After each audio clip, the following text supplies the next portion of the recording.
Shalom, I'm Naama Uru. This is my husband, Rabbi David Uru. And we're going to talk some more about the Shmita year. We're going to get more specific about buying and selling, especially in relation to the holy produce. That we have this incredible opportunity to eat during the Shmita year, but we have to be very careful how we handle not just the produce, not just the parts that we discard or the leftovers and the money, but like on Shabbat, for example, it's a holy day. We trust Hashem, and we don't measure things on Shabbat.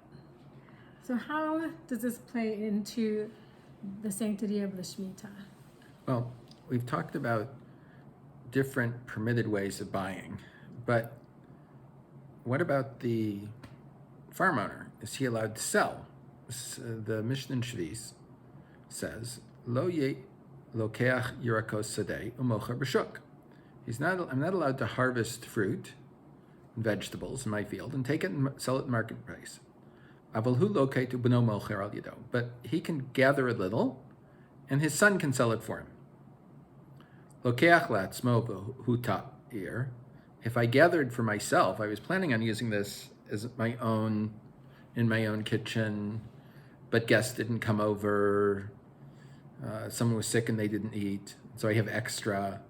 Mותר למוכרן. In that case, I can sell it. So there are times when the person can where the person can harvest and sell peirush shvi'is. Now, as we discussed previously, there can be problems with the money, so there are different ways of buying and selling it and so on that would not create a problem with the money.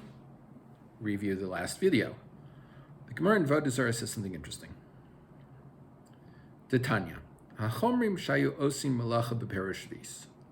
The donkey drivers that would do work with the fruit of the Shmita year, meaning they carry it from place to place to be sold. Sכרן shvi'is, everything that they earn has the melacha, has the sanctity of the fruit of the Shmita year. Sכרן shvi'is, what does this mean? Iלימא דיהבינן lehu schar b'piרות shvi'is. Are we saying we pay them with the fruit of shvi'is? נמצא פורע חובו בפירות shvi'is. Then you'd be paying off your debt that you owe this guy from the fruit of the Shmita year. והתורה אמרת לאכילה ולא לסחרה. And the Torah says that the fruit of the Shmita year was given to us to eat and not to make business with. אלא דקדוש שכרן בקדושת shvi'is. But that means to say that their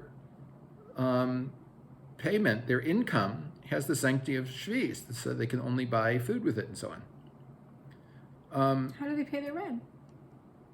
They can't move Shmita produce. They have to make money a different way.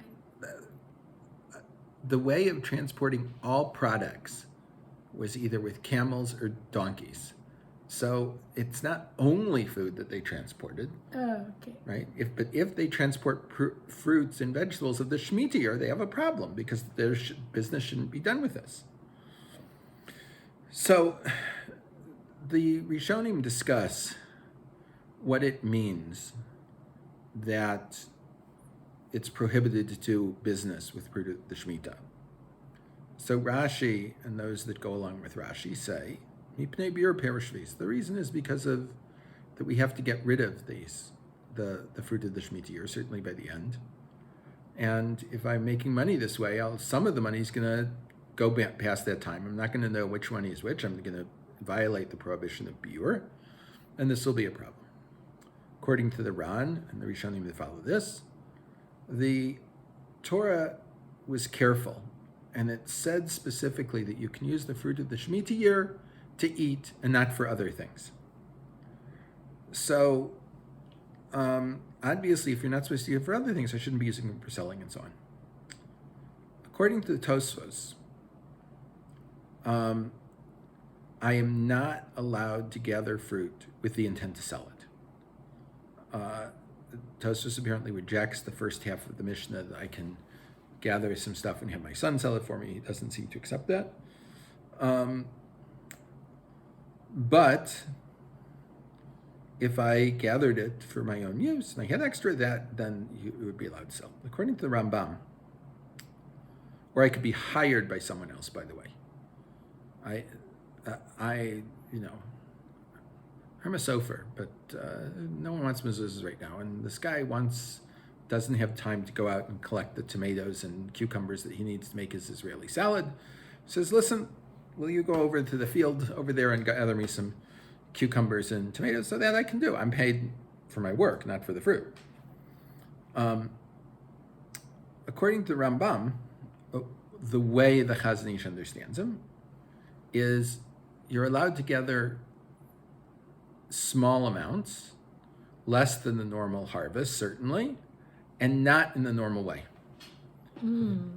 If normally I harvest with a scythe, I'd have to harvest with a knife or by hand or something like that. But you couldn't harvest in the normal way. And you can sell it, and then I could sell it in the marketplace. The prohibition is selling something to someone whose purpose is selling it to someone else. So I can't be a middleman, right? So the Chazon Ish learns a very interesting thing, that umutar lulaket shiur hamutar, you can gather what's permitted, af im ein dato laochlan el lemokharim le'acherim, even though my intent isn't to eat them but to sell them to other people. All right, fine. I can, whatever is a normal amount up to the food for 3 meals, I can gather that without a problem. Whether I'm planning on using it for myself or whatever, I can sell it to someone else. Ein lo lahaloket lokchin. What if I don't have anyone to sell it to? Mutar lo lemosran lechenveni. I can give it to a storekeeper. Shimkor b'shlichuto, and he's selling it as my agent, as the agent of the collector, of the agent of the harvester. V'yiktov lo schar k'poel, and I make a deal with the store owner. He's going to pay me the money that he receives, 100% of it, that he receives for this fruit, and I am going to pay him a set wage for selling it for me. But I can't sell it to the store owner so that he's going to sell it to someone else. So according to the Chazon Ish's understanding of the Rambam, we can do these things if and only if we are not doing it in the normal way of selling, meaning the farmer. So all these stands that you see by the side of the road, you can buy here. You're buying direct from the farmer, and that wouldn't be a problem. One other thing I want to discuss, and then after this, we'll go into agricultural issues, and that is measuring the fruit of the Shmita year. The Mishnah in Shvi'ah says, "Ein mochrim per Shvi'ah lo b'mida v'lo b'mishkal v'lo b'minyan." I'm not allowed to sell the fruit of the Shmita, not by measure. I'll sell you 5 foot of this, whatever it is, 6 inches of this eggplant. Or by weight. Not by weight and not by number. The Yerushalmi asks why. Lama kadesh yimkru b'zol.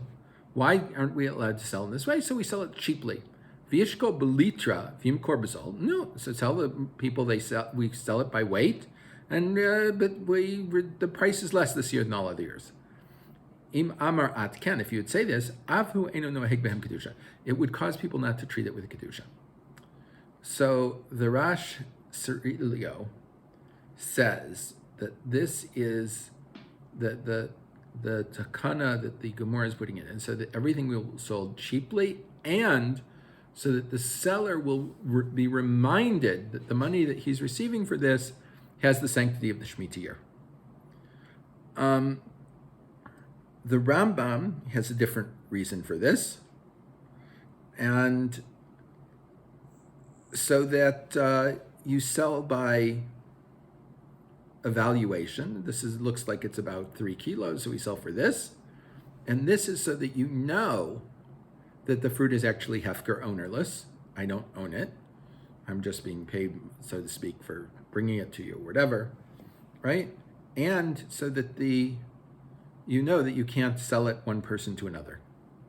The Vilna Gaon disagrees with these two opinions. And he says the reason we're not allowed to sell by weight, measure, or number is because it's bizayon. It's insulting to the kodesh. Just like I'm not allowed to sell the meat of a bechor if it has a blemish by weight. I have to say, this is about this much, I'll sell it to you for that. then it's never appropriate to weigh it. It's insulting. So according to the Vilna Gaon, you cannot measure. You cannot use your measuring cups or anything like that, and anything with perush shvis in your kitchen, because that would be insulting to the perush shvis. Wait. According to the Rambam and the Rash Cirilio, you would be able to. Yes. So like, you can't weigh how much flour you're using to make. If the flour, if the wheat from that flour were grown in Eretz Yisrael, that would be correct. So you have to do it by feel. Right. You The way my grandmother did. They didn't have recipes.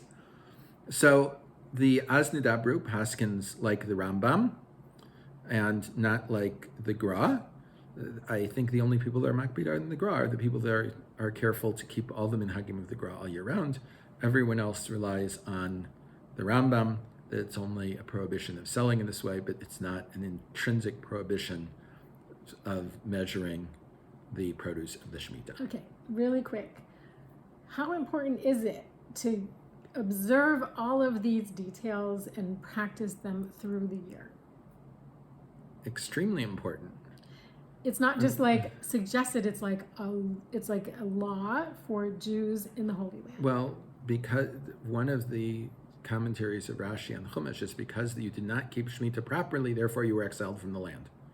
And you are exiled for the land for the numbers of Shmitas. It's the first exile, for the number of Shmitas that you did not observe properly, so that the land will rest for the time that it didn't have to rest properly. So not keeping Shmita causes exile from the land. So I would say it's extremely important to keep these halachas carefully. And these are not just our opinion, it's actually the whole agriculture, the economy of Israel adapts to these systems and the yes, kashrut. And we will see more on that as we start in our next videos dealing with how agricultural has to work during the Shemitah year.